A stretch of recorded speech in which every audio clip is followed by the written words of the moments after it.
Welcome to Taiwan. Today we'll be continuing on from the previous episode discussing life in Dutch Taiwan. Specifically, how did the Aboriginal Taiwanese, the Dutch themselves and the new Chinese immigrants, who we'll be discussing later, how did they live? What was their daily life like? But first, I'm starving. Let's get something to eat.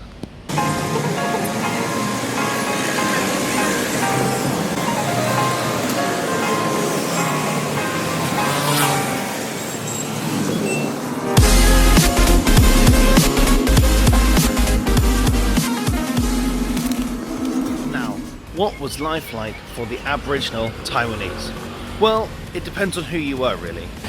Elders were given so-called staffs of authority, literal jewel-encrusted, silver-headed staffs with the Dutch logo on it, so that the elders could say, we have the protection and the power of the Dutch behind us. Whilst the Dutch were certainly incredibly brutal towards the Aboriginal Taiwanese, one thing that they did do, which improved the life of many people here, was import livestock.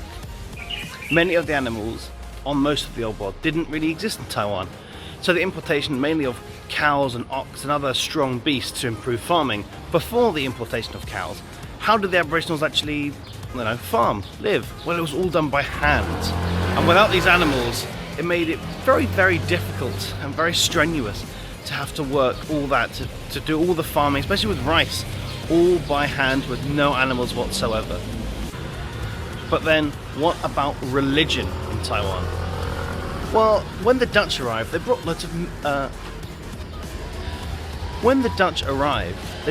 of missionaries with them. And unlike most of the Chinese immigrants, the Taiwanese were very receptive to Christianity. Not only did they take into Christianity really well, they often tried to become more Dutchified, I guess you'd call it. And they would wear Dutch dress on weekends, or their fancy dress, so that when they wanted to appear classy and elegant, they would wear Dutch clothes. However, there was one major change during this period that had ramifications for the rest of Taiwanese history. The Aboriginal Taiwanese weren't the greatest farmers. They didn't quite understand or know the techniques behind it. The Dutch would give them the animals and say, go farm, without telling them how to do it. You can't blame them for not being the best. They didn't know. And so what the Dutch did was heavily import the Chinese who did know how to do the farming.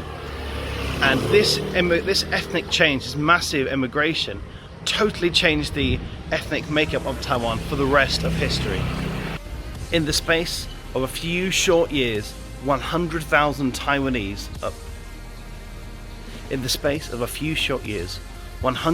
Chinese arrived on Taiwan. And every year, more and more Chinese migrants arrived in Taiwan. But why did they come? Well, on mainland China, the Ming Empire was collapsing and the Qing Empire was rising. There was turmoil and chaos. It wasn't the most fun time.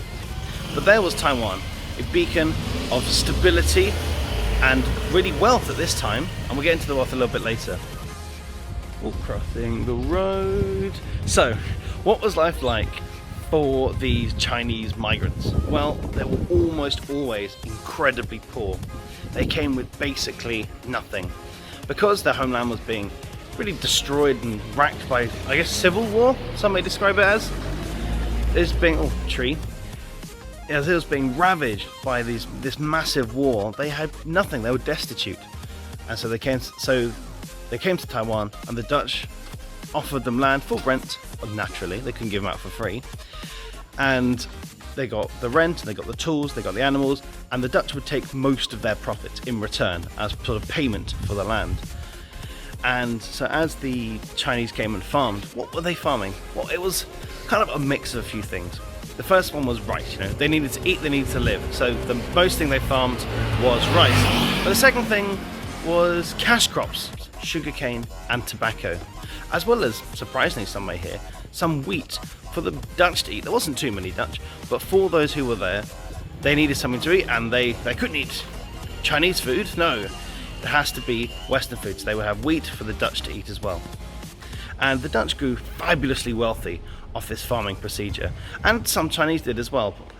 And the Dutch grew fabulously wealthy, incredibly wealthy off these farms, as well as a few Chinese investors, mainly from the mainland, but most of the Dutch got incredibly wealthy. and the Aboriginal Taiwanese weren't the biggest fans of farming for them, which is why the Chinese were invited in, because the Chinese were willing to work in horrible conditions with terrible pay and with crops that they knew a little bit about but not loads about. The quality of life for the Chinese migrants actually was much better than their mainland counterparts, for those who actually dared make the journey, because, as I said, China was in complete turmoil and chaos at the moment, and those investments, so if you were rich enough, especially if you were rich enough to make these investments in Taiwan, you got fabulously wealthy. 180,000 kilograms of cash crops came from just one farm in the south of Taiwan in just 1637 alone. This meant that the Europeans got very, very, very rich off this. It seemed the Dutch investment in Taiwan had paid off. But the good times, at least for the Dutch, were about to change, as soon an adventurer came wanting his own kingdom on Taiwan, his own Chinese kingdom. Thanks for watching. I really enjoyed making this video actually. It was really fun to research, and it actually took a while, which is why this video is a couple days later than I planned on. But please like the video, subscribe, share if you want to, and comment. Feel free to comment. The more interactions this video gets, the more we can share the amazing history of Taiwan, this amazing island, the more we can share it around the world. So thank you for watching. I'll see you next time.